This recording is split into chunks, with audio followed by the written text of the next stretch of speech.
It was going to be a nervous last loop for Chris Visser and Jaapie Baardhorst, but they'd done a good job of withstanding all the pressure the two Castrol Toyota Hilux entries had already thrown at them. Being first on the road had also worked to their advantage, and the onus was going to be on Duncan Voss and Rob Howie to make something happen. It was also going to be a test of nerve for Shamir Variawa and Siegfried Russo at the front of the special vehicle field, but they had been this route before and leading races was not a new experience. Behind them, Anthony Taylor and Robin Houghton had managed to get past the Sawboards and were well set for a place on the production vehicle podium. Taylor and Houghton were still pushing hard, but the best they could hope for was to get past Variawa and Rousseau. For the Castrol Toyota crew, hopes of a win went out the window when a brake pipe broke towards the end of the first loop. From that moment on, they were on the back foot, and for the second year in a row, the Sugarbelt had not been kind to the Toyota crew.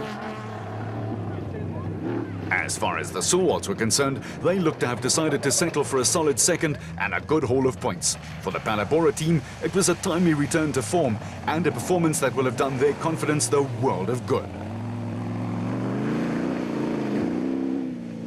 By the same token, a solid fourth place behind the leading trio of Toyotas was also a good result for former champions Neil Woolridge and Kenny Skolthammer in the Ford Racing Ranger. Back-to-back wins don't come easy, and the Sugarbelt is never an easy event.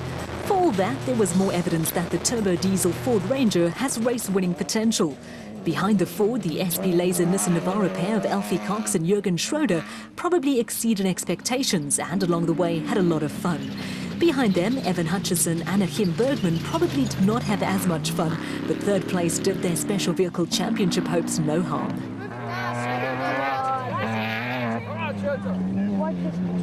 For his legion of fans, the drive of the day came from Hannes Grobler in the RFS Toyota Hilux.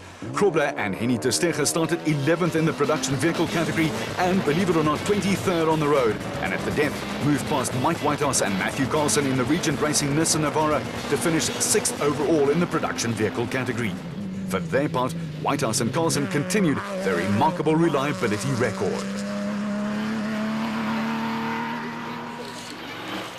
Locals Lance Trethewey and Robert Horner will have been delighted with their 4th overall in the special vehicle category, with the pair hardly putting a wheel wrong throughout the 2 days. Much the same applies to Christian de Ploy Jr. and Henk Janssen van Vieren, who came up with another workmanlike performance in the second of the RFS Toyota Hiluxes. Some people had a bird's-eye view of proceedings, with Cape brothers Johan and Dion Besaidnout putting the finishing touches to winning Class P. The Adenko back pair also grabbed a top 5 finish in a result that resurrected their championship hopes.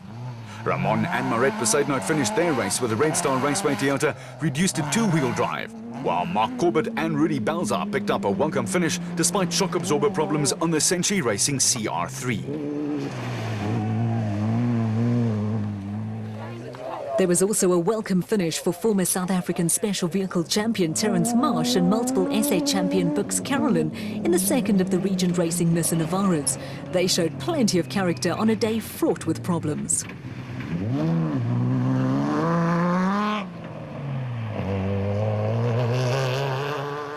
The Donaldson prologue was fraught with problems for Free State pair George Barkhuizen and David van Wyk. They rolled the AIM Toyota Hilux when they hit a bank, and after starting at the back of the field, came up with a gutsy display to make it to the finish line. Off-road racing is littered with drivers and co-drivers who have excelled at other sports, but Barkhuizen has the somewhat unusual distinction of having played underwater hockey for the Free State. Did someone really say underwater hockey in the Free State? While TV cameramen love an opportunity to demonstrate their creative skills, Graham Leith and Mark Lawrenson must have been delighted with the solid first outing of the season in the Transcorp Ford Ranger.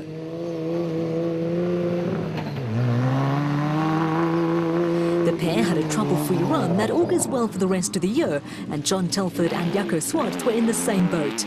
A steady performance gave them their best result of the season, with the pair on the Class P podium.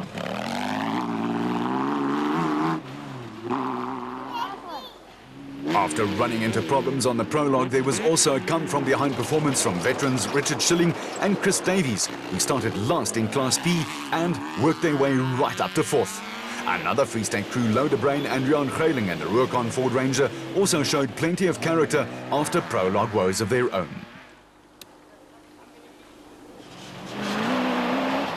There were also prologue woes for Nick and Ryan Harper, who salvaged some pride for the Atlas Copco team by fighting back to finish 9th overall and 5th in Class A. It was a fight back that rescued important championship points for the father and son team, and behind them Pikkie Labuskaghni and Rikus Erasmus brought home the 4x4 Mega World Hilux, now reduced to two-wheel drive, to take the Class E victory.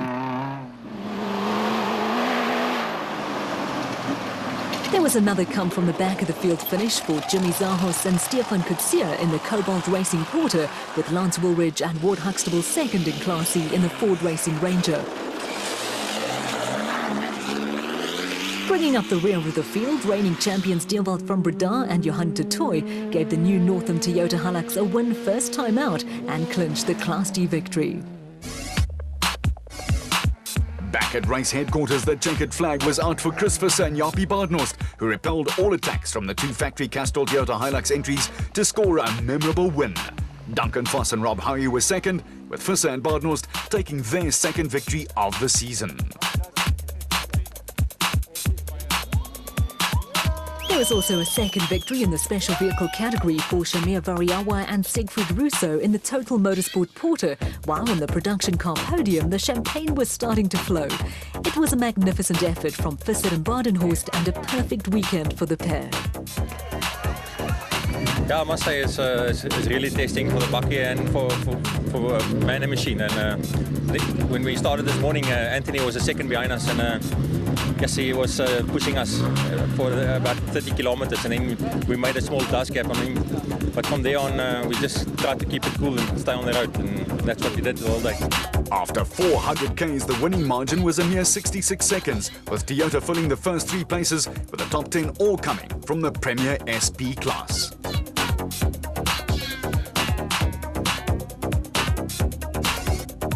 There was no spraying champagne for Shamir Variawa, who for religious reasons does not touch alcohol.